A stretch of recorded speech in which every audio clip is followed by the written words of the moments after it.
Alright, welcome back to another Embrace Destiny KAZ PhD live stream YouTube video, everybody. We are streaming this here on May 18th, so if I take forever to make it into a video, you'll know how slow my process is. Welcome to the stream and welcome to the video. Today, we're continuing our KAZ Learns About series, this time learning about mythology. We have our wonderful guest TowerMom here. We are going to walk through her knowledge and experience on mythology, and dig a little deeper into why she likes it, what she likes about it, what she knows. And if you're in the chat, then feel free to ask questions, provide points, stuff like that. If you are catching this over on YouTube, you can see a link in the video description as to where my Discord is if you want to volunteer to be part of it or to join the conversation, or where the stream on Twitch link is if you want to join. We usually try to do these Wednesday nights, but they're a new segment. Life is unpredictable, so we do the best we can. Tower Mom, hello, welcome. Thank you so much for being here. Hello, thank you for having me. I'm really excited to talk about all this and share my passion. Yeah, well, let's start right off the bat. So, I asked people to volunteer for, to talk about things that they're interested in, and you signed up and you chose mythology. So, I guess, why mythology? Why is that a subject that you are attached to, or that you felt passionate enough that you could lead a discussion on? So I've always had an interest in like history and different cultures and stuff like that ever since I was really little. And it just kind of, my interest in cultures as a whole kind of blew up when I started learning about ancient Egypt in 6th grade. And so that was the thing that really got me into learning about the mythologies of ancient cultures. We did a unit on ancient Egypt, and I really enjoyed learning about not just the history, but all the deities and the interpersonal relationships and the stories, and that kind of expanded into Greek and Roman mythology, and then eventually learning about the associations with my own name, because both my first name, my given name, as well as my middle name are Celtic deities, and so I wanted to learn more about them, and it just kind of blew up and kept going from there. Awesome. By the way, chat, let me know if the audio is okay. We've had to make some audio changes because I'm currently not at my home. I had to fly back to my home country to deal with paperwork issues. I know my audio isn't going to be the best, but let me know if you're having any trouble hearing Tower Mom or Six, okay? Audio is good. Awesome. Thank you. Yeah, that's great. I mean, like, I can definitely see, like, history is so many different facets, and I like the idea that, you kind of fell for the stories and the interpersonal drama, and then kind of combine that with history. I can definitely, I'm no anthropologist, but I can see that as being kind of an obvious and a compelling link, I guess. Yeah. Yeah. So it really is.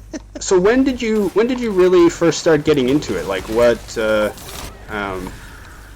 Like, were you always as a kid? 6th grade. Okay, yeah, I think you did say that, but I missed it. I was configuring stuff in the background. So for non-Americans, that is how old? 12, right? That is 12 to 13 years old. Depending upon when in the year you were born. I was born in April, so I was actually I was actually 11 when I was in 6th grade. Ah, okay. I was one of the youngest kids in my class, but I was moved up a grade early. I was actually skipped 3rd grade because I was in the TAG program, the Talented and Gifted program. Okay. Yeah, that. So I actually skipped 3rd grade. Sometimes I wish I skipped 3rd grade. No, you don't. Trust me. I could have done being stuck with or staying with the kids my age, honestly. Yeah, that's fair. All right. Well, I guess what mythology were you drawn to first? Like, was there a type, or was it kind of a general, like, was there a specific class of mythology that you were drawn to, or was it more of a, Sure. Yeah. So, in sixth grade, we had a history unit on ancient Egypt, and we focused primarily on the 18th dynasty, which is King Tutankhamun and his family. And from there, we included some of the mythology on the oh my gosh, can't even remember the term for it. Yeah, the dynasties, the pharaohs, the Well, the mythology of their gods. Mhm. There's a term for the entire grouping of their gods, and I can't really remember Pantheon. Yes, the pantheon. Thank you. Mhm. Because there's not just like one god or like 5 gods.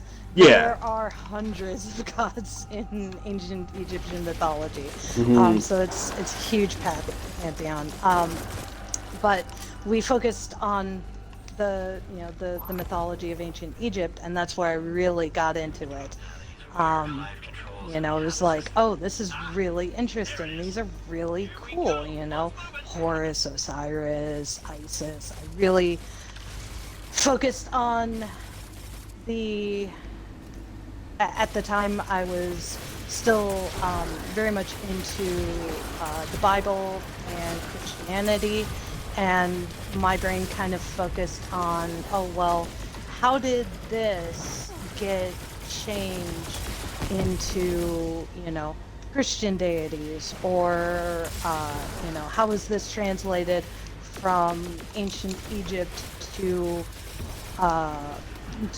Muslim or Islam, because that's the primary religion in Egypt. And so I kind of enjoyed learning about that, how things were, twisted, if you will, changed to fit the, first the Egyptian mythology, then, or first the Greek takeover of ancient Egypt, then, the Muslim takeover of ancient Egypt, and then I just kind of stopped and focused specificically on the deities. Oh my gosh, where am I going with this? I forgot where to go. There we go. Follow me. Yeah, I think that's interesting. I think one thing that's interesting before we go into kind of more of the journey of it is just the fact that you kind of started with Egyptian, because in my experience, and I can't speak for everyone, but I feel like in the West, I feel like Greek mythology comes up a little bit more prevalently or first. And chat, let us know, and let us know in the comments if you're on YouTube. What mythology did you kind of encounter first? Because for me, it was definitely Greek. And then what's the difference between Greek and Roman, and then from then. It was Greek for me, but that's because the Greeks have more stories. They do have quite a few stories. And it's easier to bring children into something if there's a story rather than and especially I wasn't brought up in a Catholic school, so we didn't have the religious aspects of it. Yeah, I think for me, I guess technically, depending on how we want to define anything, I think the first kind of stuff I had was probably Christian. I was raised Christian, and but I don't even remember when the first when I learned about any of most of it. I'm trying to think right now, when when I learned it in school, stuff like that. Honestly, for me, what comes to mind first is not like a school subject, but more, and this is related to what Six says, but in the media, right? I mean, popular shows on TV at the time when I was a kid. You know, Hercules and Xena Warrior Princess, and Yep. like the Hercules Disney movie. So like Greek Oh mythology was a boy, little did bit. those take some artistic license too. Yeah, yeah. Wow. And So I watched like those the the Sinbad movies and stuff for me. yeah, Mm-hmm. right. And I feel like There's that lots of stuff like that. Yep. I definitely feel like that was the more maybe the more accessible. So that's cool. Yeah. Yeah, it's cool. Yeah. Definitely cool to Um. learn about the Egyptian stuff Yeah. primarily. Ours was Egyptian first, because the summer Oh, did we lose your tower? started. There we go. Oh. Oh no! Hold on. I can hear you. Can you hear me? Yeah, we're good. Uh-huh. You Okay. cut off mid sentence. So Oh. Yeah. For me, we learned about ancient Egypt first. Oops, I'm down. Because the summer before my 6th grade year, my 6th grade homeroom teacher actually visited Egypt. oh, very And cool. so he wanted to start with that because he had, all those memories fresh in his mind and stuff like that. We did continue on later with the Greek and Roman, and then we also did a unit, I think. Oh gosh, this is a really long time ago. I'm showing my age here. I think it was Celtic after that, and I think part of it was because of my name. He added that in because I'm named after a Celtic goddess. Interesting. Celtic goddess Yes. of The home. the home. That's cool. Yes. So, kind of going a little bit specific there, taking it out of the broad but into the specific. The Celtic pantheon has what are known as triple deities, and so you have what's known as the maiden, mother, and crone. So you have the young goddess, who is the maiden, who is the deity or the patron deity of, virginity and purity and innocence and things like that. And then you have the mother, who is the goddess of the home and child rearing and protector of pregnant women and things like that. And then you have the crone, who is the deity or the representation of older women, what would you call it? Go ahead, Six. Now, is that got any? Is that being fueled by Norse? What's the word I'm after? Norse interaction. Yes and no. Because that sounds Yes like and the no. Norns.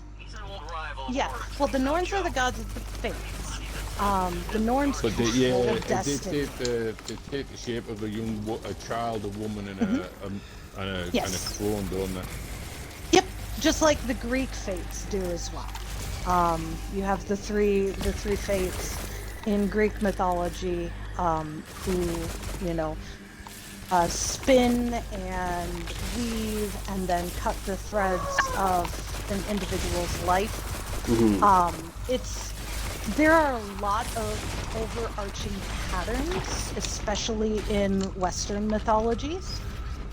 Again, with the triple gods and things like that, they don't always represent the same exact thing, but there is that overarching of like partnered or triple deities, which is kind of cool. But yeah, in Celtic mythology, it's the maiden, the mother, and the crone, and the crone represents a woman in old age, head of the household, the one who is gives her knowledge to her family, and is the story keeper of the family, things like that. But I'm actually, so my first name, my given name, is the name of a mother goddess, Rhiannon, and then my middle name is the goddess is one of the maiden goddesses in Irish Celtic mythology. So you have my given name is Welsh Celtic, and my middle name is Irish Celtic. So it's a nice little mix there. Nice. Munchkin's chiming in asking that my name was named after a song. Well, yes, Rhiannon is a Fleetwood Mac song. However, Stevie Nicks took some artistic license with that and changed it to represent a more dark version of the mother, which, like the woman scorned, the vindictive,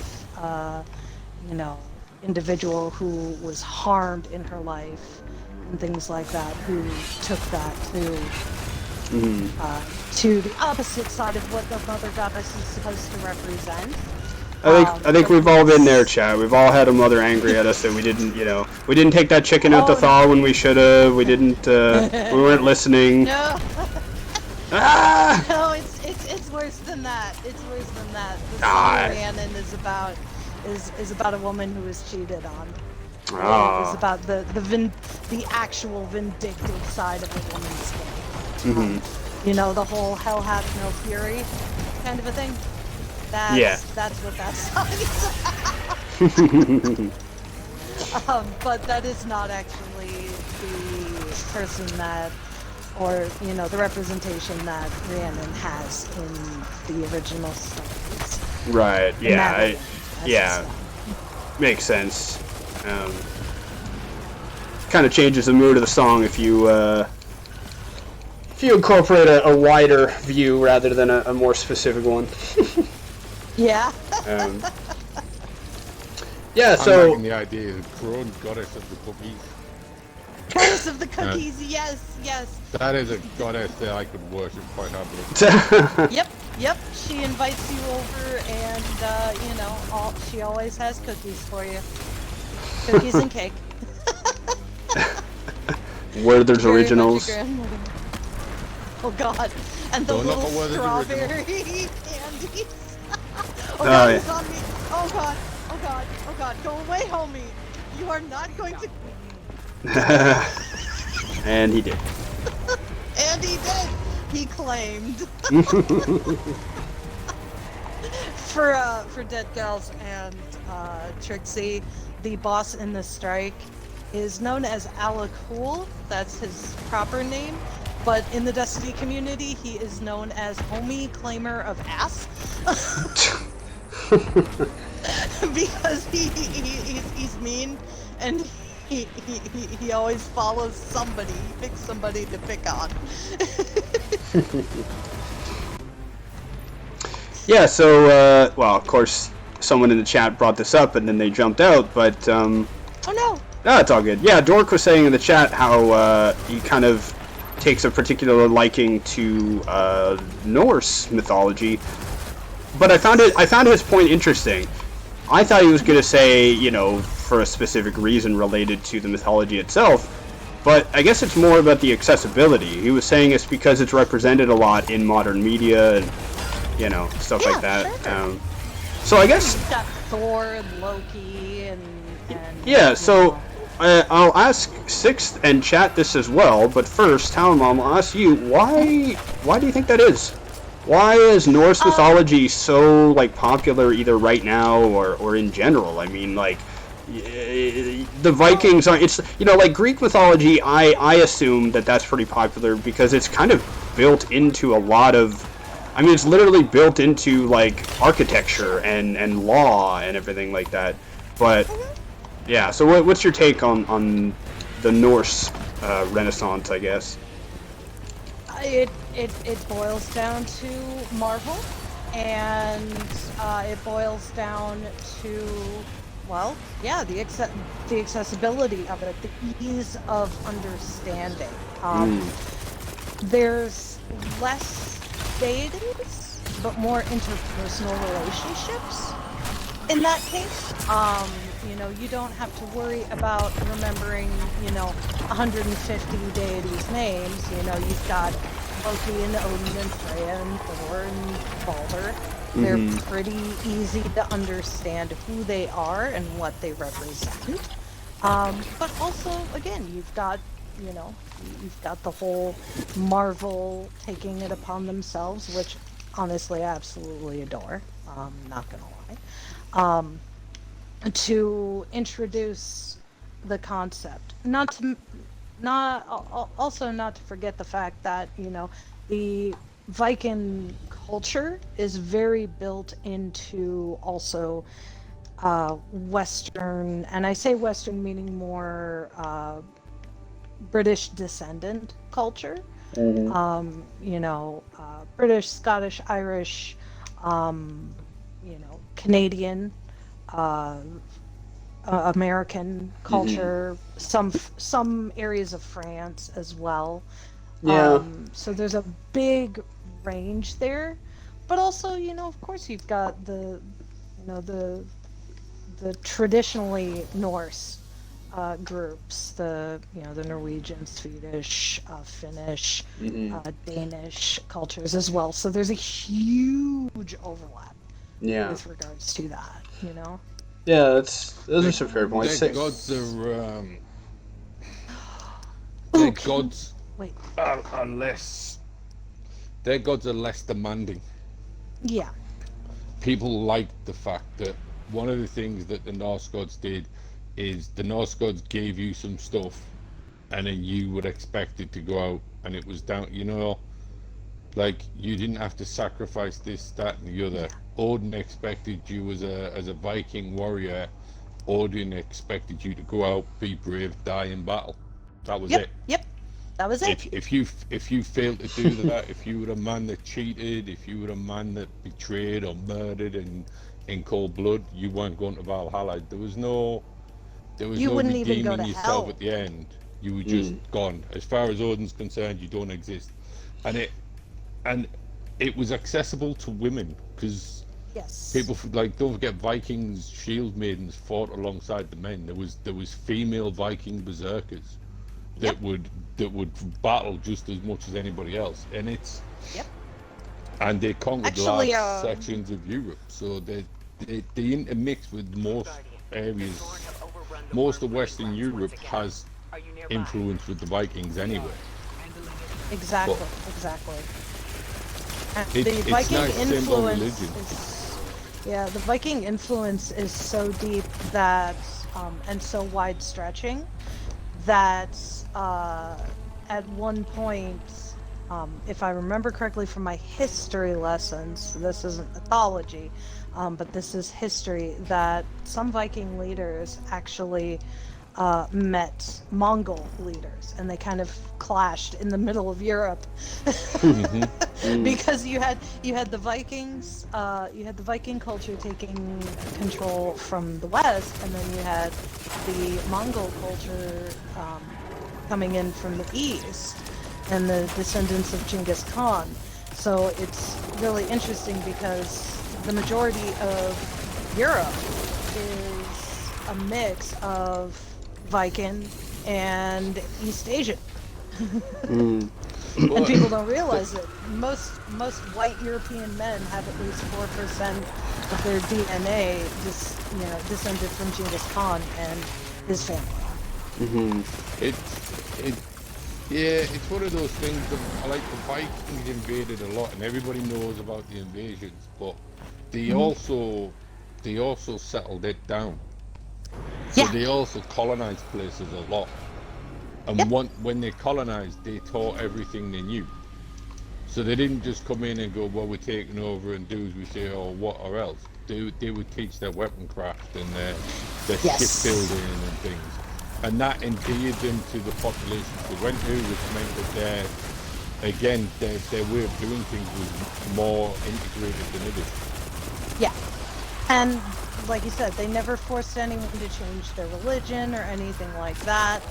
As long as you were a good person in their society and you know, you, you know, added to, dang, you added to the, you know, the, bleh, Yeah, I can't talk today. But as long as exactly. You added to their knowledge, then you're fine. They didn't care about your religion. It's funny. Somebody asked earlier because we're playing Destiny in the background, right? And they were asking about like, how is Destiny as a game to get into? And when you talk about that, you often talk about like accessibility, and when you start playing, you might talk about skill or skill ceilings. And I like the idea. A common refrain that's brought up is, "Oh, is this skill? This skill might be easy to learn but hard to master." And I like the idea that like Norse mythology is like that, where it's like, yeah, you can get into it pretty, we don't make a lot of demands per se on on you as a person within our society for this.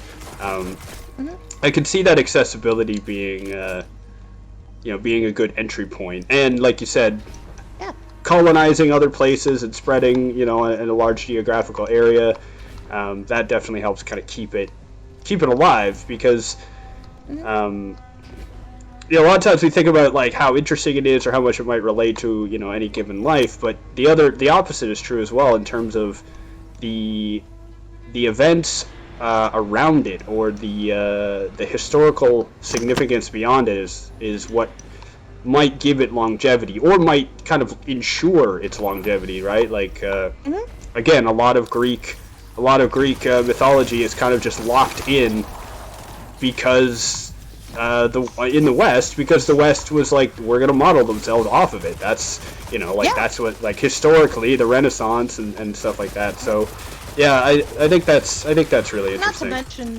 we also have, we still have books. We still have the tomes. We have, the Aeneid. We have the Odyssey. We have all of those books that were written. We still have the writings of Herodotus and all these other people that we can look back on. But unfortunately, with things like ancient Egyptian mythology and culture, with ancient Celtic culture, unfortunately, when the Christians started, their campaigns into the East, a lot of that was lost because of book burnings. The Library of Alexandria was destroyed by Christian zealots, and I think it was 10th or 11th century when they were doing the Crusades. And so a lot of that mythology, it got lost or scattered. Mythology was lost and scattered. Yeah, exactly. And honestly, it was a group of I guess you could call them quote unquote wayward or nomadic. Oh, okay, yeah. Occult. Occult groups like the Copts and the Gnostics who kept that alive. Just like with the Red Sea Scrolls, with regards to the ancient Christian Bible and the ancient Torah and Talmud, there were also scrolls in there that included ancient Egyptian myths. And of course, there's the whole fact that we didn't get translations of the hieroglyphs until Napoleon and the discovery of the Rosetta Stone. Yeah. And then that took decades to do because of the fact that we didn't have a lot of people who could read Coptic at the time in the 1800s. So, right. Or the late 17 or early 1800s. That was the problem. No Google. Yeah. Rosetta Stone was the Google. Yeah. Okay, scribe. How do I say this in Greek? Yeah. Doesn't have the same ring to it. Yeah. Scribe, where can I find a restaurant? Scribe, where can I get a good pita? Yeah. Yeah, exactly. Right. So, very is it only, I'm really loving this chest piece of yours. Nice. I can gear stuff so that I can get perks as long as I'm next to the ice. Well, that's it. Nice. That's what I was thinking, right? Um, Like, anyway, we'll talk about that later. Yeah. So, is it religious mythology that you like, or is it monster and magic mythology as well? All of it. Yes. Because I'll be honest, I got into it because as a kid I liked reading, and I got scripts. my nana bought me a book on Greek mythology because she knew I liked stories with the dragons and demons and stuff and monsters. Yeah, So absolutely. the religious side of it was nothing for. I didn't care about the religious side, but the mythology of monsters Yes. has always been something I love. Oh yeah, absolutely. When we first learned about Greek and Roman mythology, for me it was all about the centaurs and the fauns or satyrs, all about Medusa and stuff like that. Learning about how Medusa came about because she's considered a monster, but she really was just a woman who was hurt. Betrayed by a gods. Yeah, well, not just betrayed, but trigger warning, she was raped by Poseidon because he considered her more beautiful than Aphrodite, and Aphrodite cursed her to become a monster, and that's how she got the snake hair. Aphrodite was just pissed and jealous. Yeah. Because she's the goddess of love, and so she has to be the most beautiful person. But that's one of the things with a lot of the gods though. And I think this is why you see a lot of Greek and a lot of Norse mythology is they have a lot more monsters in them. They have a lot more things that people found it easier to believe that there really was frost giants in the mountains, and like it. You see a shape in the woods and you can't quite know what it is. It could have been a horse, but yeah, of course it's a centaur. Like that appeals to humans because we're naturally imaginative.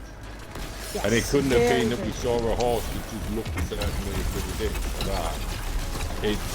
It's the way our mind has to make it something it's not. Oh yeah, absolutely. It happens all the time. It's that, that fear of the unknown, fear of the dark, trying to figure things out, but also being scared of what you will find when you figure things out. And, ancient Egyptian mythology is kind of the same way, in a way, because all of the gods are monsters, in a way.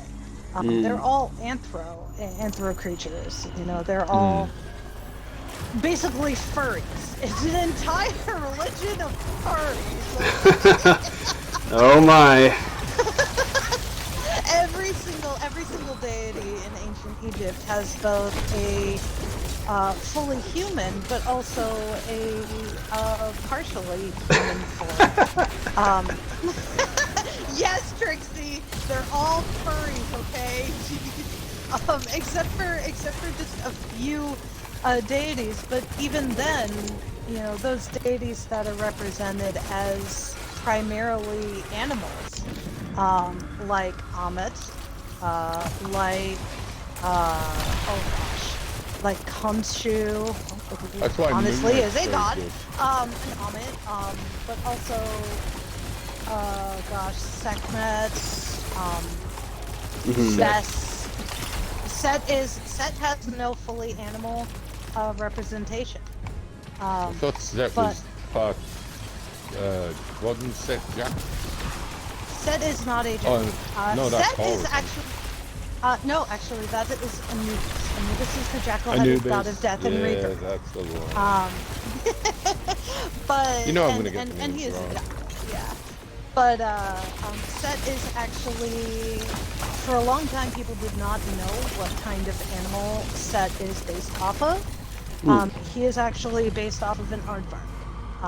And if you see representations of him, he has a very long snout and square-shaped ears. That is very, very, very indicative of an aardvark. Well, it must have been terrible when you got a cold. Oh god, yeah. But Set is also one of those deities that was almost completely destroyed from the Egyptian pantheon, because of the fact of simply just his name. His name was considered too close to Satan or Shaitan to be able to be considered a positive deity, even though he was a positive deity. So the Christians and the Muslims kind of blacklisted him and wiped him. It was very difficult to find any information about Set for a very long time after the Rosetta Stone. Oh crap, I'm sorry, I tried to go after the rest. No worries. Oh my god, Ted Kelsey, yes, it's Arthur! So question in the chat then, we'll jump around a little bit.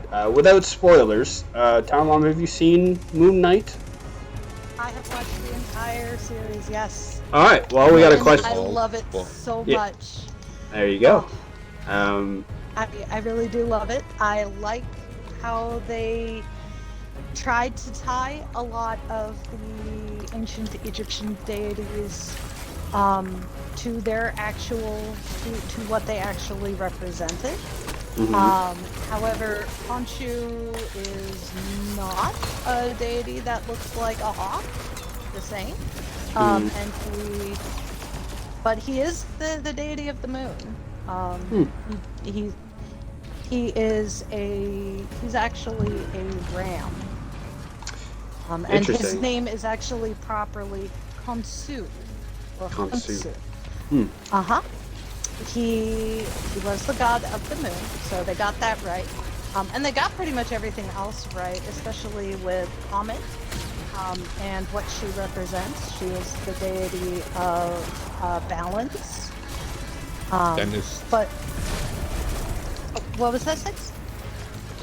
Oh, I was taking the mic. Goddess of dentist. Goddess of dentist. Yeah, with that crocodile face, I mean, come on. You got to make sure you got your pearly whites going. But yeah, she is exactly how they showed her. She is very much the deity there of balance, but she also works in concert with the goddess Maat, the feather that is. It's funny. Excuse me.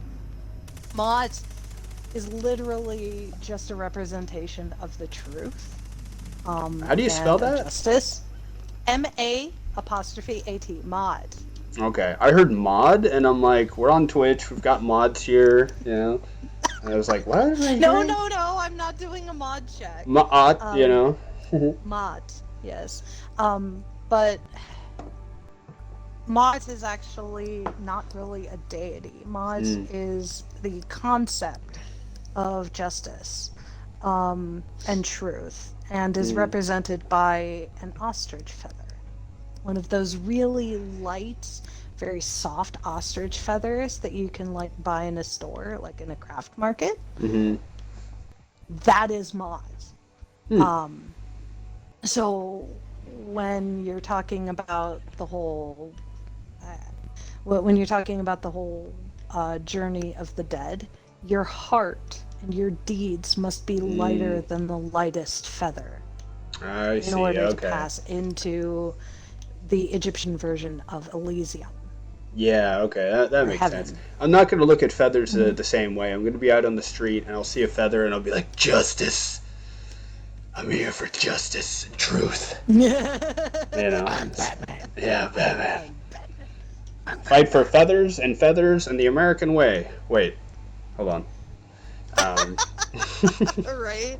Yeah. Batman would have been an entirely different character if he ran around with a giant ostrich feather. I mean, Birdman is a thing in, Owlman is a thing in, I will make you sneeze. Yeah. Man, oh my gosh, this strike again? Okay, we're yeah, apparently we like this. Again. Yeah, apparently we like this strike. Jeez. It's supposed to be on a rotation chat, but yeah. Right? Go on, I Six. love the fact that some of the original superheroes when they were designed were actually based off characters from mythology. Well, that is we've got Thor and Captain America, who's more like the Captain Americas and the Batmans and things, and that's why a lot of heroes and villains have animalistic characteristics, because it's to tie in with the old mythologies of that type of thing. yeah, very true. And Now, again, why you get a lot of superheroes who like their powers are at night or things like that. Yeah, well, this is it. I mean, I remember, so in university I took a class on comics and cartoons, and I remember somebody trying to be a bit of a party pooper and ask, like, why are you taking that? Because most of my other classes were, like, partial differential equations and, like, just all kinds of math and science stuff. And I was like, well, first of all, there's your answer. Like, I want to do something different. But secondly, I mean, I'm not saying that people need to like anything, and I can understand completely if you're just not a fan of, like, Marvel or DC, like, movies or TV shows or whatever. They are everywhere, and if you're not really into it, it's annoying to run into it every day. But that is another reason for their success. They are modern mythology, right? I mean, don't get me wrong. I like Marvel video games. Exactly. Like, I like Marvel movies because, well, one, I like the characters. Two, I like the there's a lot of, like, action and comedy that fits my style. But I could do without all of that. I could go and watch a really bad superhero thing purely because it's the ideas that they are using. There's yeah, Dork, you don't need to explain to us why Gotham is... Yeah, exactly. Mythology appeals to, like, the better parts of human nature. Or the worst. It's the things that we all aspire to. Watch out for the thralls, guys. Oh no, I'm so sorry, Kaz. It's all good. Yeah, exactly. Like, mythology is very closely related to storytelling, and besides being entertaining or memorable or a teachable moment, like, stories exist to really speak to and connect with people. So, I don't know, people are afraid. No. People are afraid of. Super bad boy. People are afraid of the storms. Right, so they make a story about how there's some angry entity out there who's controlling them, right? And those stories evolve from there. But, like, in modern times, yeah, it would be great to have a character who's strong enough to oppose corruption, or who's able to solve problems in 90 minutes. Maybe, a little cathartic through action and violence, unfortunately, sometimes. But it's also just these larger-than-life things. I mean, like, look, I could go and I could watch or read some kind of nonfiction about some really aspiring person who climbed Mount Everest even though they lost their pack and stuff like that. I get that. But, for me, I get similar but also more enjoyable feelings of heroism from engaging in that kind of material. And that's for me, that's one of the reasons I enjoy mythology, is that it's those stories, those themes that are trying to be carried out. And I often use fiction as a means of experiencing or reflecting on something that either I can't relate to in real life, don't want to, or, like, an exaggerated version of it. Right. So yeah, whenever people, like, say stuff like that, I mean, they just, it's very, this is going to sound very like a teenager chat, like, they just don't get it. But usually that's the problem, right? They see bombastic action, they see money being made at Marvel, and they're like, well, why? And it's like, well, some people enjoy the representation. Some people, and not just Marvel, all kinds of mythology, like, anywhere, right? Sometimes they're happy to see, a hero overcome a problem, or, escapism is a very strong aspect of well, of course. And that's one of the great things about, reading or listening to someone else talk about myths is it's the ancient form of escapism. It's the ancient, video game. It's the ancient version of, like you said, it's storytelling. Now just imagining That's like a Greek temple being like, no, we burned more tribute today. We're like a level 5 devotee. I mean, in every just like with Christian and from my own experience with Christian churches and stuff like that, there are different levels of of preachers or priests or whatever. You've got the lay people, you've got you've got the congregation, then you've got a lay pastor who is someone who understands the mythology of the Bible and passes it on but never really went to school for it. Then you've got the preachers who went to school, you've got the pastors who went to school, you've got the the bit to transfer it over to Catholicism, you've got the bishops and all those people, the cardinals. Yeah. There are levels of it. Yeah, there are common themes in how a lot of cultures represent themselves, or there's hierarchy, there's relationships, there's parable and storytelling. Yep. I mean, it makes a lot of sense why religion, storytelling, myth, why they would all kind of line up on these respects. Yeah, because exactly. So do you have a? But unfortunately, there's also some folly with that because it does bring in like a competition.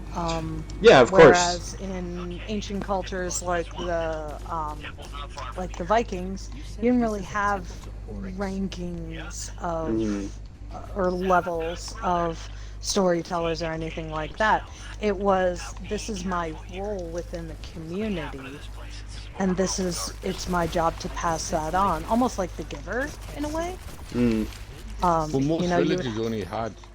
most villages on tap would only have one storyteller. Exactly. You have the storyteller, and you have the person that was going to replace the storyteller when they died. That was it. Yep. Like And there was whole things about the passing of knowledge was a sacred right, and like in ancient mythology, being old was considered a sign of wisdom. Yes. If you were That's what old the throne and is you all were about. alive, then that meant you were smart enough not to have got yourself killed stupidly. Exactly. So You hear that, everyone younger than me? I'm wise, all right? yeah, I'm 46. I'm smarter than all of you if you're not older than me. That's the way it works. That is in ancient words. That's how it works. Oh, sis. It was, but storytelling, and I think part of our love of mythology comes from, there's a romanticism to it. Yes. And that romanticism comes from all modern religions. And I think at the time that of the ancient religions, they were probably seen the same way. But all modern religions, they always seem to be after your money. And I'm not saying they don't do good things. I'm not disrespecting them, but it's like, people donate and the collection plates and all the rest of it. Like, and people sit there and they see these. Oh well, it was in them days. In them days, it didn't matter about that. It wasn't about giving wealth over. And it's like, it probably kind of was in some ways. But it's ancient history, so we can romanticize it and say it was all about the quality of a person's spirit and strength of character. But let's be honest, there was the quality of their sacrifice and their gold as well. Yeah, that's very true. Churches don't build themselves, neither do temples, mosques, or anything else. Yeah. These buildings need funds, and that's just part of life. It's a common thing. Oh, go ahead. I was just to say, like 1,000 years from now, 10,000 years from now, people will look back at Christianity and go, "I bet it was lovely then, Well, and I mean, if we want to be if we want to be cynical, I mean, to continue your the tribute approach, how much money has Marvel made? Right? You're going to the Polaroid church, you know what I mean? Like, that's exactly well, this is it. We go and we watch these stories and we pay money and we buy it, and it, people are always getting rich off these stories. That's how it works. Yep. And it is a cynical view, but it's a real view. It's a reality of it. But we are mystical creatures, and we are driven by, no matter what, we're always as a species, we're driven by that what we don't know. Exactly. And that's where the romance of mythology comes from. What if there really was monsters? What if somewhere in the world there really is dragons and we just haven't found them yet? Yeah, definitely. Look at Bigfoot. Bigfoot is probably the most modern representation of humans' unwillingness to give up on mythology. That's an interesting point. Bigfoot is the modern myth, you know? That is our modern version of a monster.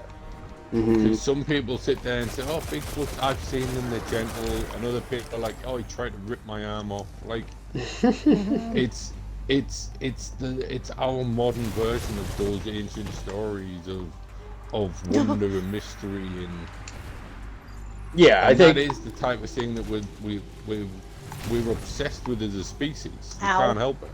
Well, that's what I was gonna say. I think a lot of that, like, a lot of things line up in an obvious way, right? Like, human beings, we don't know everything.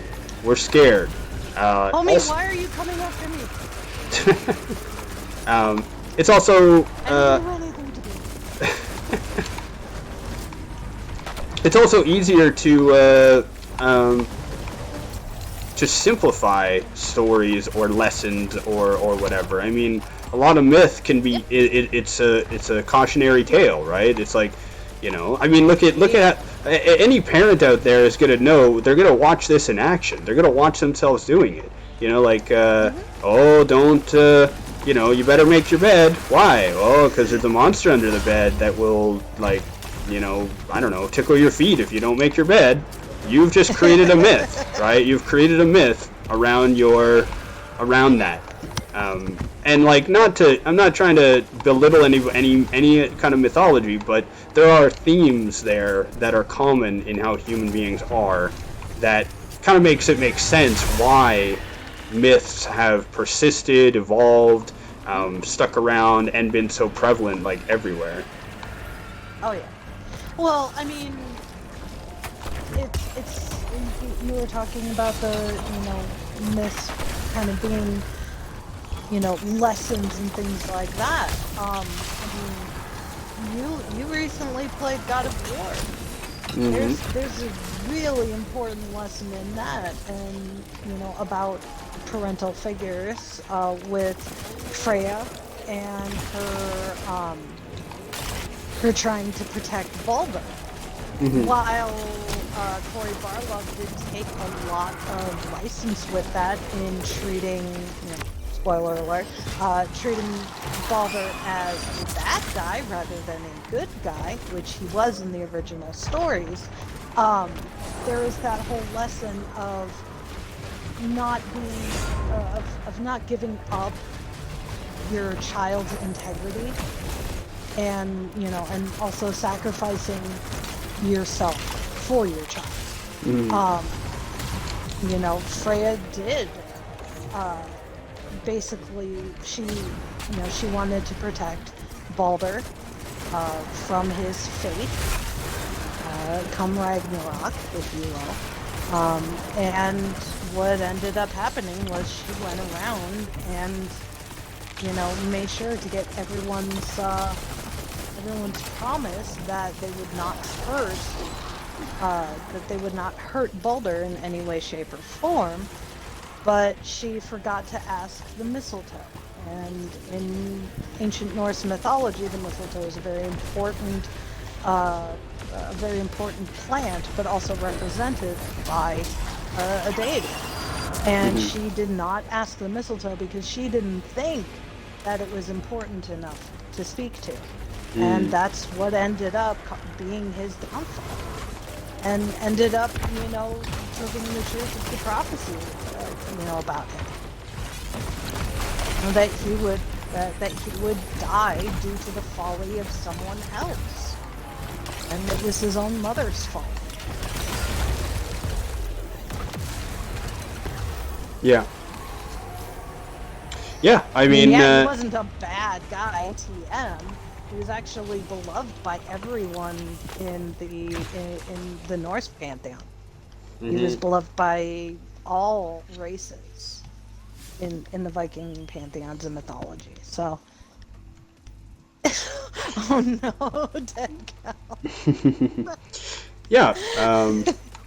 All right, we're gonna. Could we please go to the the enclave? Because I can do a thing.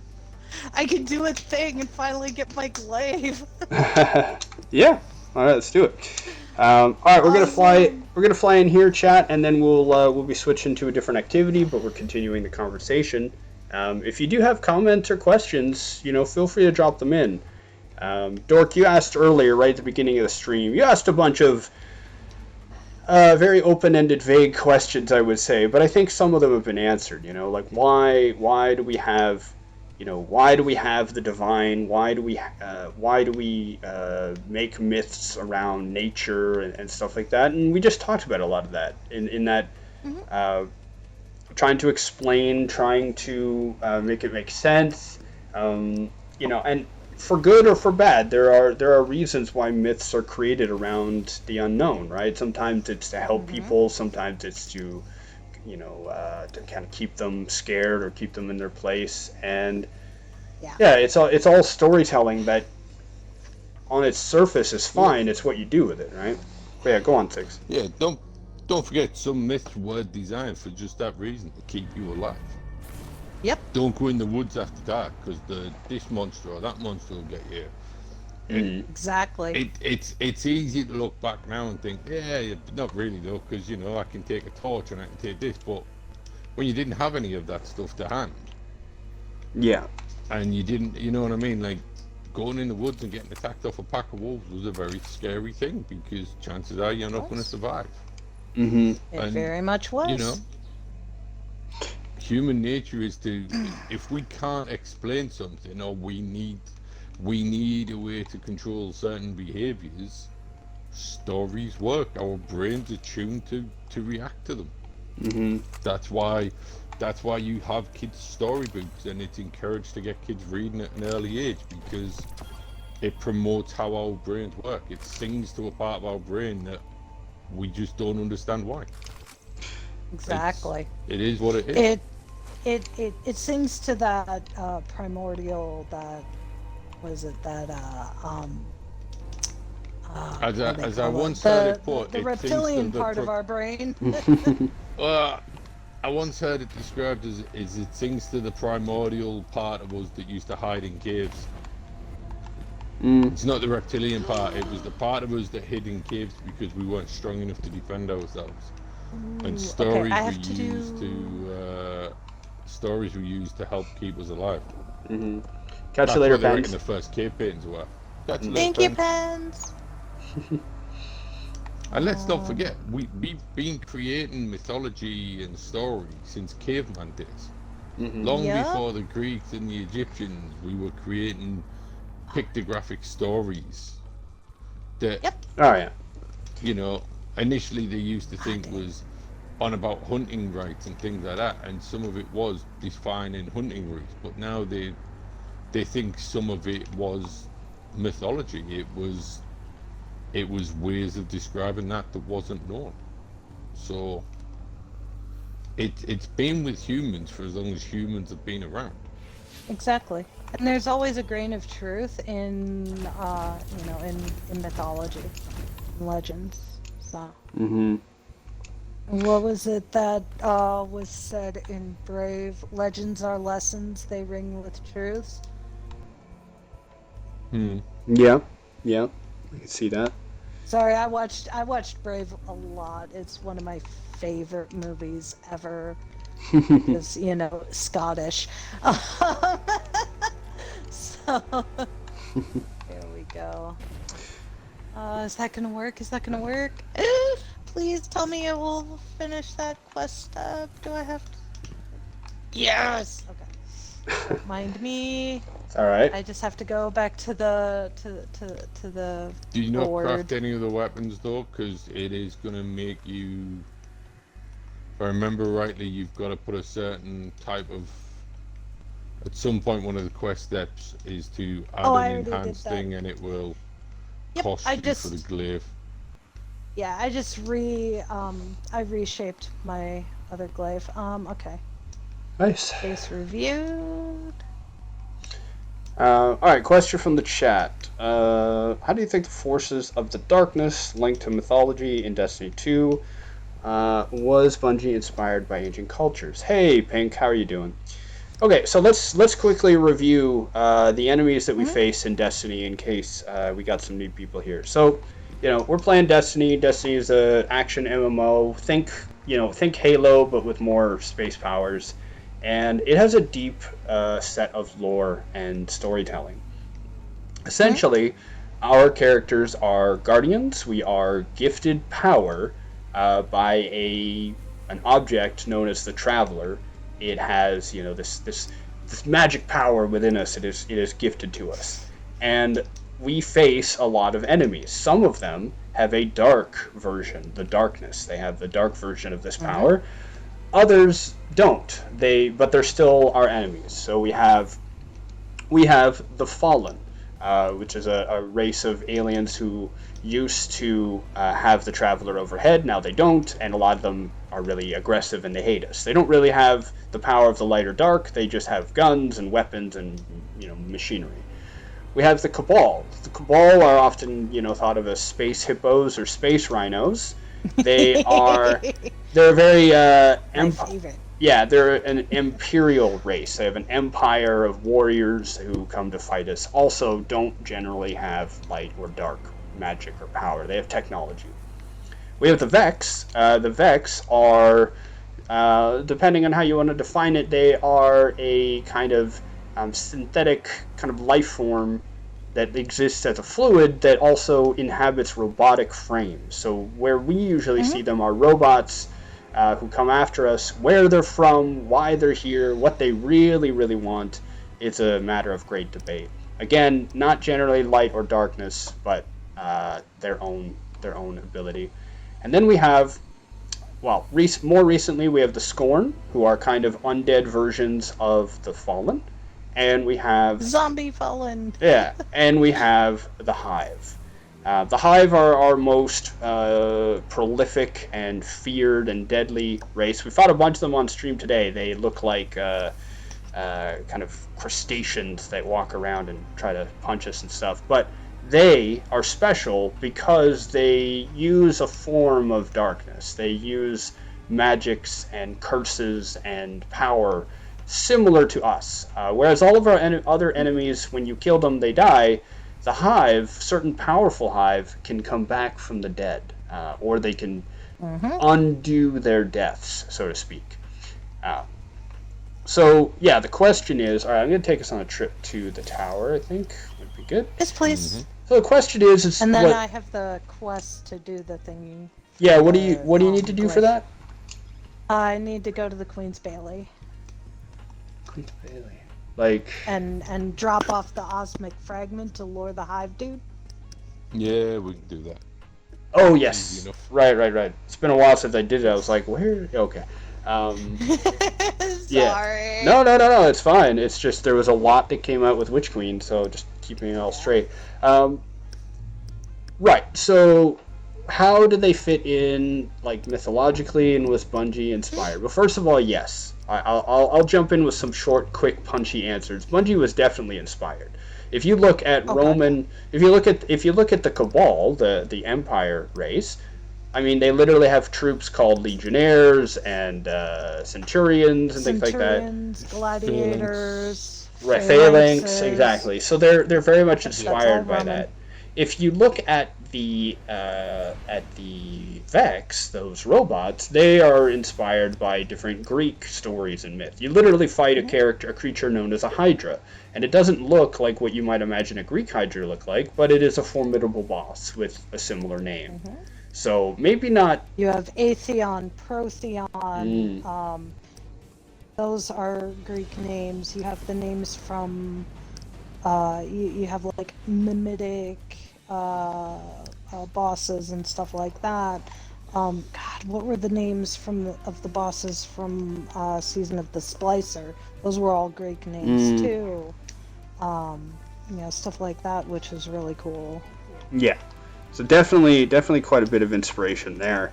And you've got Iron Banner, which is very Viking-esque with its armors and the militaristic fighting style of how it was done. Yeah. And samurai too, because a lot of the armor is also samurai inspired. Yeah.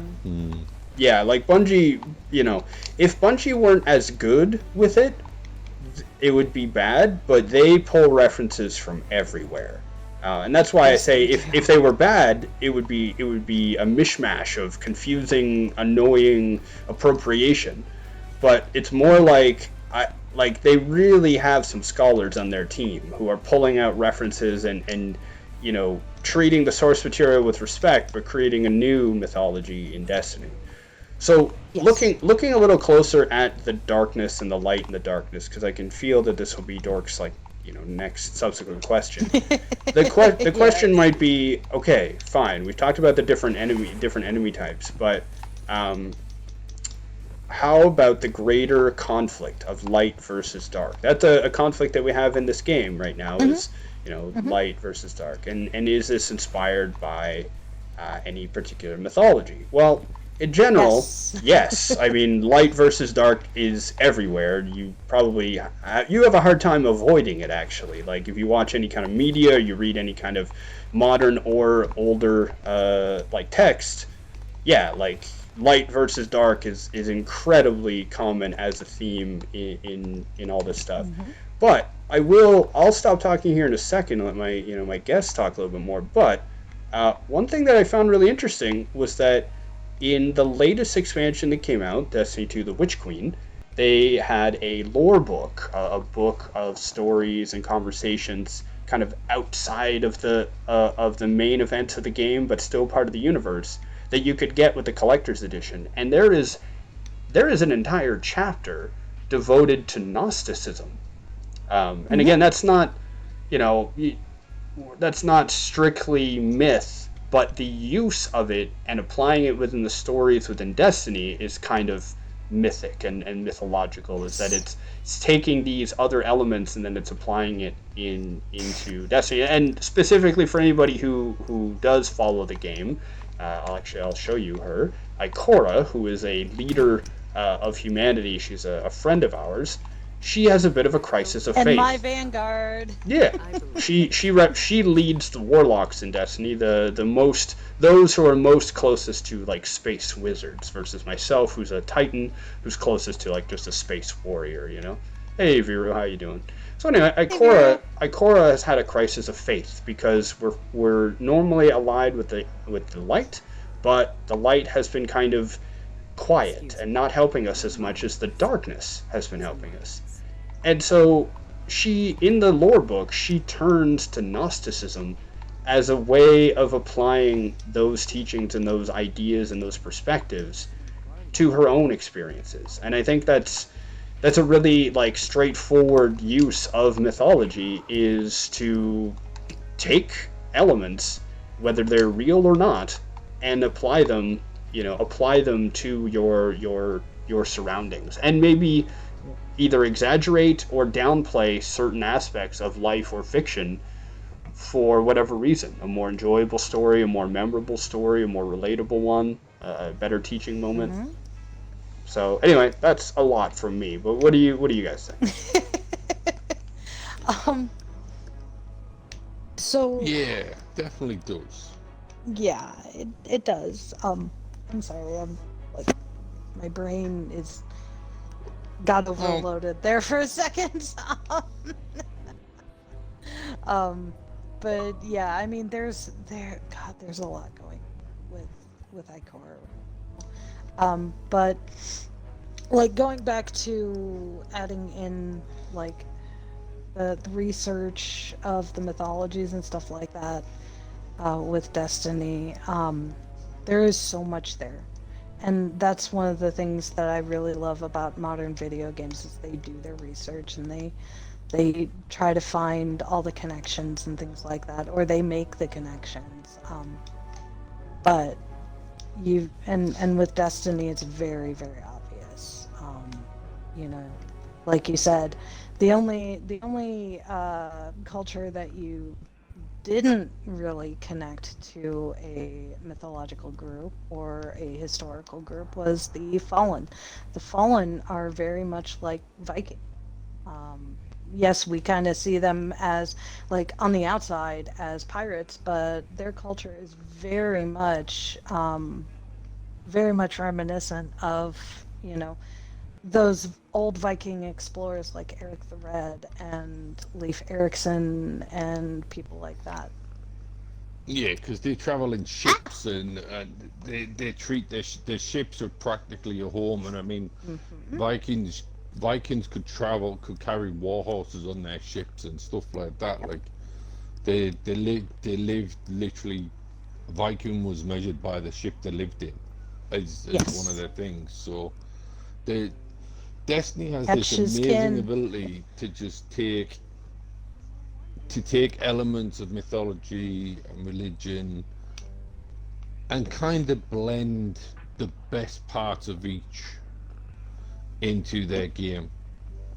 And you know, that's not to say the darkness is done good, but even the aspects of the darkness that not just went, oh well, it's brutal and evil and therefore it's dark. Like they've cleverly took the temptations and things that all religion printed. So it's, you know, be careful of being tempted. So that's what they do. They get the darkness to tempt us with power. With in this game, it's all about loot, hunters, guard, titans, and warlocks. The common thread through the game and the lore in the game is we pursue loot with a voracious appetite, and the darkness has used that against us. It's used it to get influence with us and get us to start looking at it and go, maybe it's not as bad as they say. My entire character since it came out has pretty much done nothing but run the darkness power stasis. Yeah, that's true. That's true. It's what my character always uses. And when I wasn't using that, I used Void, which was the closest the light gets to being crossing into the grey. So yeah, and Destiny's brilliant at rolling that into one big embodiment. It's very cleverly done. And you have that struggle between the light and the dark, which is, you know, age old and things like that. You know, there's connections to Zoroastrianism and the mythologies there. You know, Zoroastrianism was basically the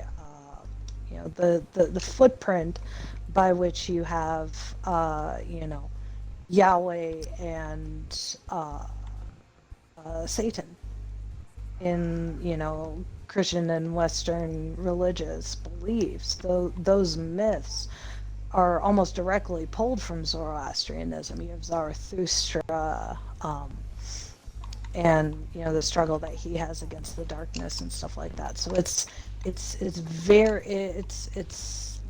an age-old theme, and it's an easy theme to represent in video games because everyone knows that struggle between being good and being bad. You know? Yeah, exactly. Vera brings up an interesting point. He says they like to mix things, the audio-visual themes and their societal roles. The Elixir resemble Hindu practices and the early Vedic tribes very much as well. Really? Yeah. I did not know that. Yeah, feel free to... My focus is mostly on Western mythology, I don't have much experience with the Hindu mythologies except, just understanding that there's a huge, like, if you think ancient Egypt is big, Yeah. Hindu pantheon is gigantic. Oh yeah, for sure. And yeah, feel free The to stories there are amazing. feel free to drop any insight that you wish into the chat, because that's definitely a interesting thread to explore. But so go like focusing on Destiny, right? So again, chat, it's a somebody asked earlier if it was a game, how accessible the game is, and it it's a game where you're stepping into a greater world, and there's a lot that is unknown even to people who've been here for a long time. Um, Yes. and uh, but you're right that we're given the power of the light, and we're told that the traveler protects our city, and it's a really low, like, it's a really easy accessibility getting into the game. And what's brilliant is that what has happened over the last, I would say over the last 2 to 3 years especially, is that Bungie has gone, okay, you spent about 3 or 4 years knowing that you are a warrior of the light fighting the dark. Easy enough, great. And we're really spending more time learning about the thin line between them, learning about our enemies, etc. In the last 2 to 3 years, they've gone, okay, the power of darkness exists, but the power might be different from the one controlling it, and the one who gifted it in the first place. And the one who gifted it in the first place may be what we classify as evil or not. Right? There's a lore book for this game that seems to come from the perspective of the darkness, or of the entity that sits behind the darkness, essentially. And it brings up a good point. It basically says, look, if the light is all about creation, which all the lore up until this point has kind of suggested that is so, and if the dark is about destruction, again, confirmed or suggested, then they say, well, what about cells and genes that are programmed to destroy certain things? What about when certain destructions happened that paved the way? If you think of like a forest, there are pine cones that are, they react to strong heat.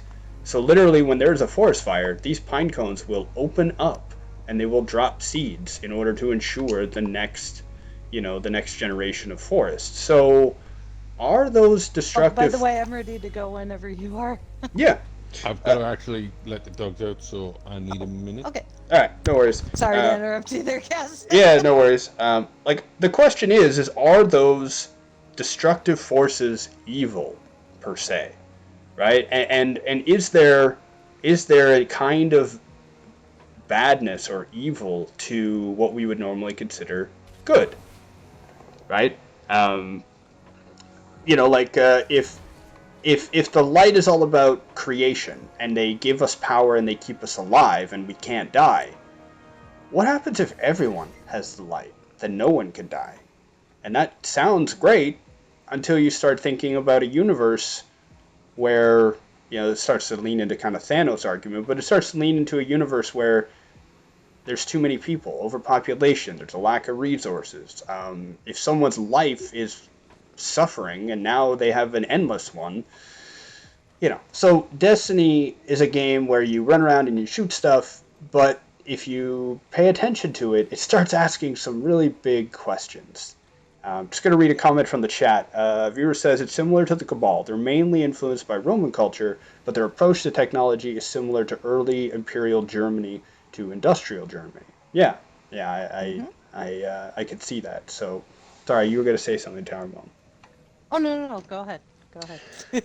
Yeah, I just say, like, it's a game that can ask a lot of questions, and I think that's how I treat Mythology in general. Is that there's a surface layer of fun, and there's a deeper level of, maybe not fun, but a deeper level of value if you wish to pursue it.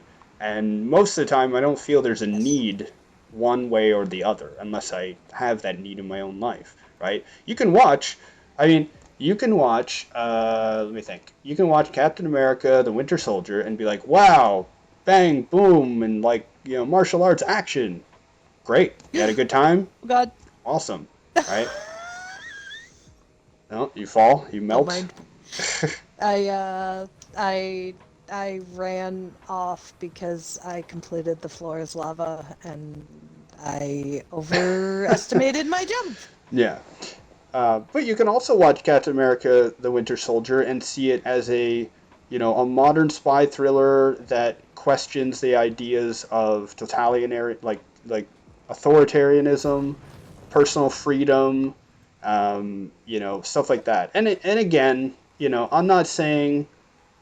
I'm not saying that you're gonna get like a philosophy textbook's worth of value out of like a comic book movie, but you're also not going to get nothing out of it too. Even if a movie or video game or whatever is only borrowing those references because they're cheap and they're easy and audiences can enjoy them, there's still something more there. If you play a game that literally just names all of its characters after Greek gods, but it has no other relevance to the Greek gods, the characters don't have those powers, they don't have those histories, they don't have that. You can ask yourself, well, why did they do that? And the answer is Yeah. probably people associate certain things with that. Zeus with Mm-hmm. strength, and or Hercules with strength, and Aphrodite with love, and Poseidon with the terror of the ocean or the wonder and beauty of the ocean. Like there are Yep. reasons that these references exist, and if you use them right, you can kind of you can deliver a lot more with a lot less.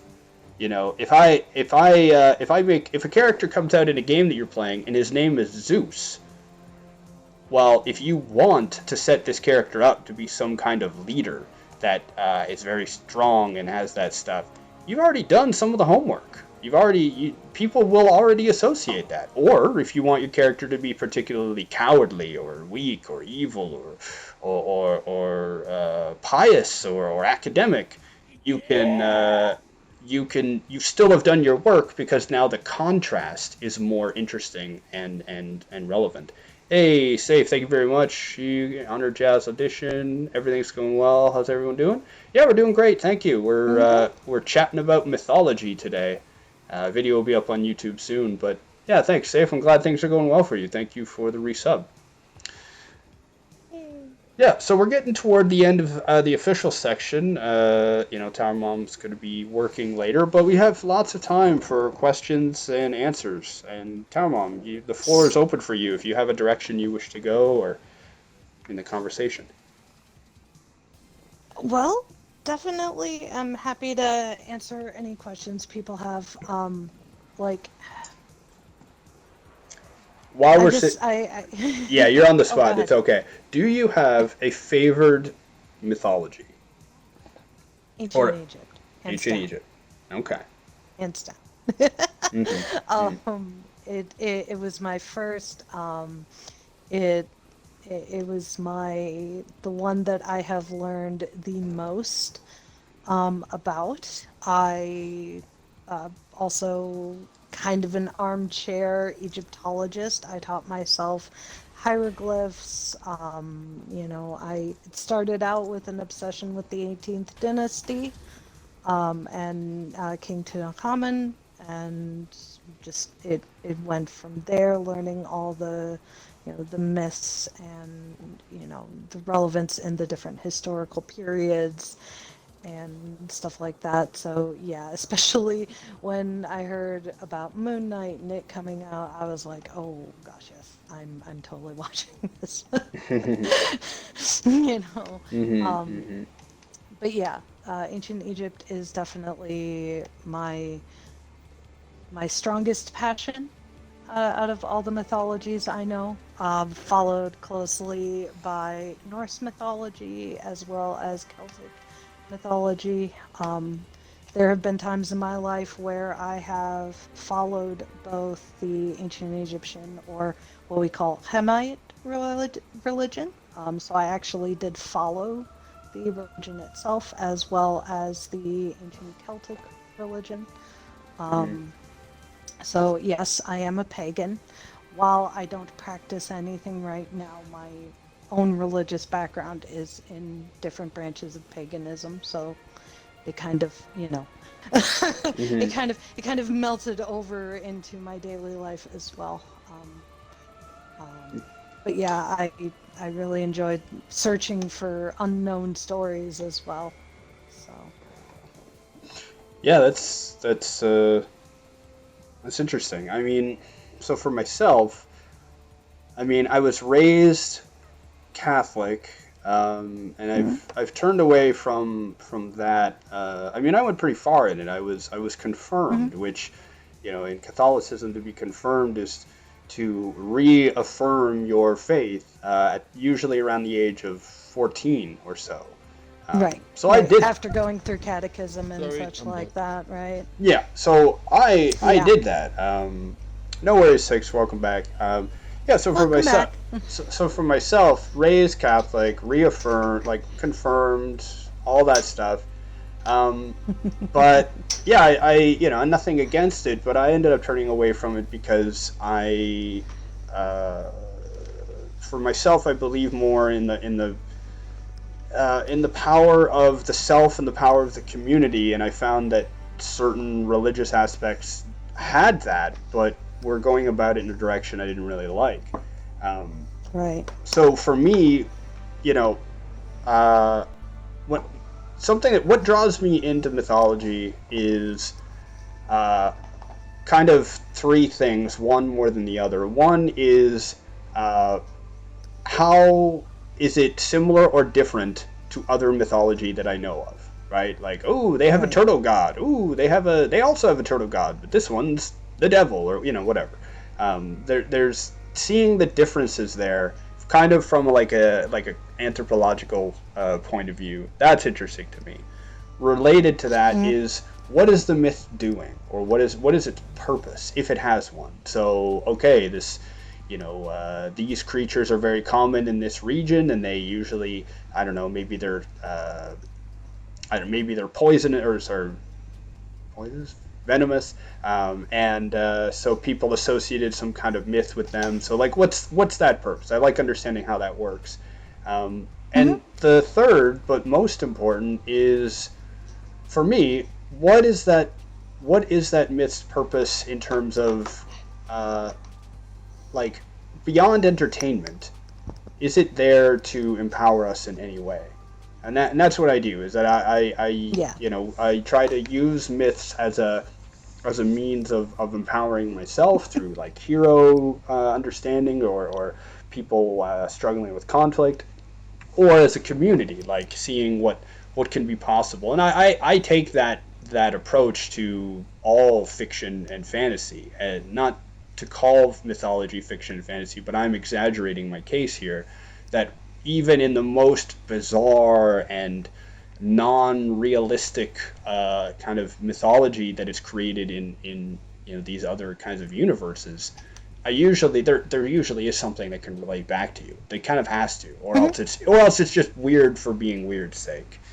Um, Yeah. so yeah, I guess Six, like coming back to you, and then chat. We'll circle around to some points in the chat. But yeah, is there any particular kind of mythology that draws you in, and why? Six.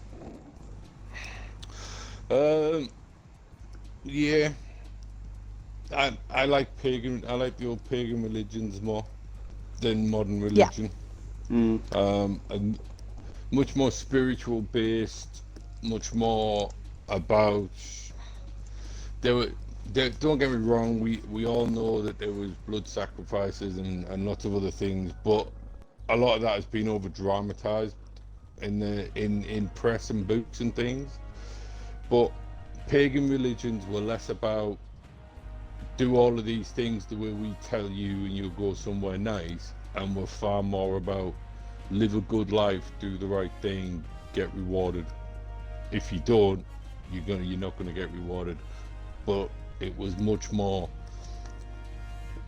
Vikings captured this. A lot of the Viking and Celtic style religions captured this very well, which was the gods gave you a set of gifts.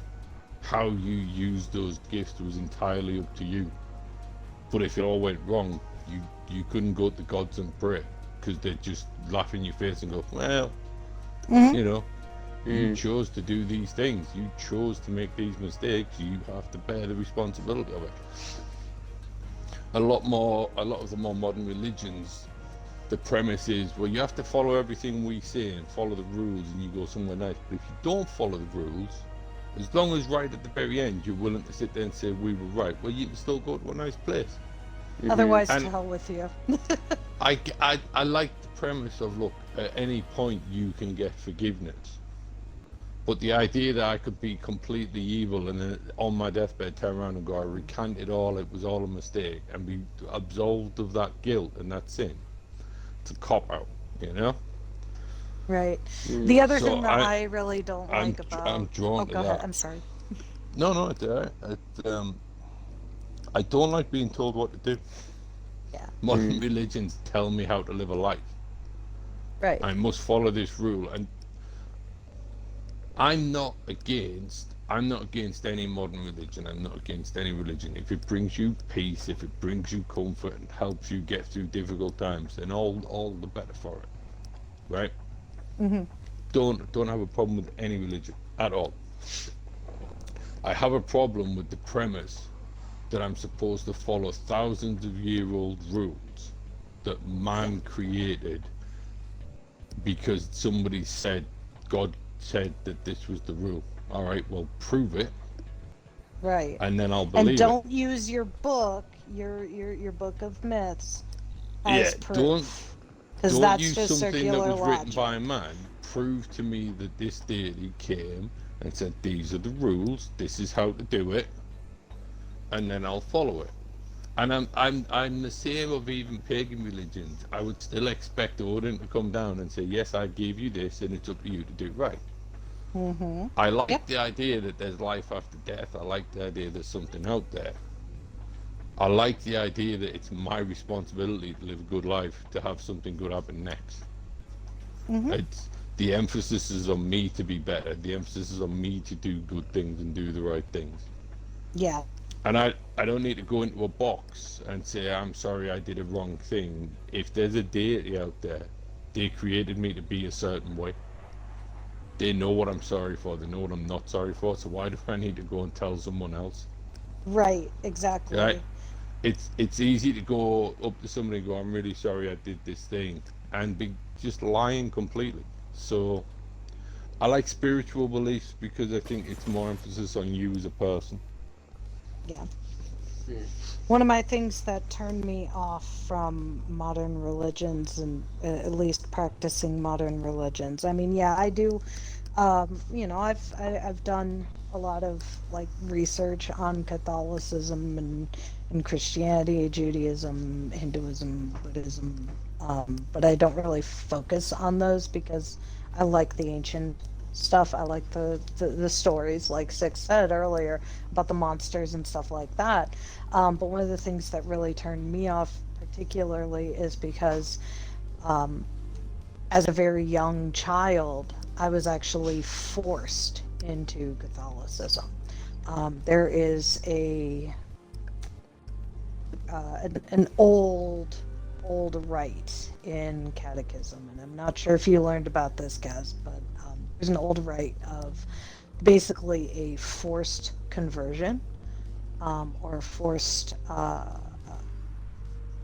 conversion, where if an individual feels like another individual's mortal soul is in danger, that all they need to do is read them the rites of catechism and have like the permission of their local bishop or local cardinal or whomever to be able to force that individual to become Catholic. And that rite was read over me at the age of 9. I had never been to church. I had never taken catechism lessons.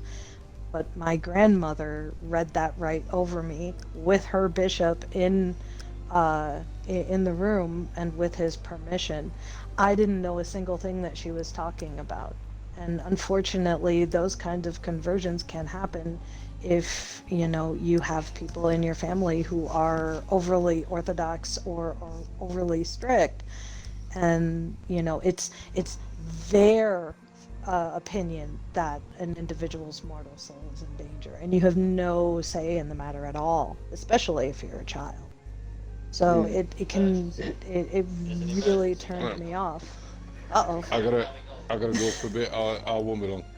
Yeah, no worries. Oh, Yeah, yeah, that yeah. really turned me off from it. And it wasn't until many years later when I actually purchased a catechism teaching book, a catechism lesson book, that I found out about that. And I found out what my Mm, grandmother did, and oh boy, did that piss me off. mm. Yeah. No, Hey, no, I mean, Derek. yeah. No, I mean, obviously, um, you know, I have not run into that myself. I've never Yeah, really run most into people the, don't. yeah, but yeah, and it can happen. It can happen with anything, especially with organized Mhm. religions, but also, of course, I mean, anything. Like you could present a mythology and then say this is truth, and somebody might say Yep. no, it's not, and you could force them to believe whatever the heck you want them to believe. So, hmm um, hmm all right, since we're coming up It to the happened during. Oh, go ahead. yeah, I was gonna say we're coming up toward both your time for work and also probably the end of the video that we'll eventually be putting up on YouTube. So let's turn the conversation around a little bit. I don't like to end things in the dark. I like to end them Yeah. on a little bit of a lighthearted note. So yeah, if you're catching this in on stream, I mean, we have these kind of conversations specifically every Wednesday. We continue our KAZ Learns About series, but we also are pretty open to having conversations on anything at any time. Usually, we're discussing like the depths of Destiny storytelling, but I really like talking about anything, to the degree that we can. But if you're up on YouTube, if you want to get involved, again, you can check out the links in the description for the Discord and Twitch. Usually Wednesdays at 4 p.m. Eastern, we're doing this, but we're also streaming other days and doing other things, mostly in Destiny. And our Discord community, while started as a Destiny focused thing, um, it we have people in there who don't play Destiny anymore, but they like to hang out. And yeah, if anybody has any questions, I'm doing a long outro here, but feel free to drop your questions in, and we can answer them either before or after we finish the official uh, the official section. But yeah, Indeed. mythology is a wide topic, chat. And when TowerMom suggested or signed up to speak about it, I knew that we are going to have to start wide and narrow it down, right? And I think Yeah. the width of mythology is what we talked about earlier. It speaks to certain fundamental things that a lot of people and cultures have in common: fear, hope, optimism, lessons, uh, Yeah. admiration of storytelling, etc. And then on a specific front, yeah, it um, certainly sounds that like mythology has played a strong part in your life, Tower, across hmm both as a thing to enjoy, but a thing to explore for yourself, and a thing to explore kind of like anthropologically and historically as well. And I think that's hmm really interesting. So yeah, thank you for taking the time to come on and answer questions, and for bringing your people in from Corey Yee's community, and yeah, I really Yeah. appreciate all that. Yeah, absolutely. Thank you for allowing me to, speak about my passions and, providing a safe place to talk about that kind of stuff, because there's associations with mythology that sometimes aren't all that great, but at the same time, it's a fun subject to learn about and to explore, like you said. So, Yeah, agreed.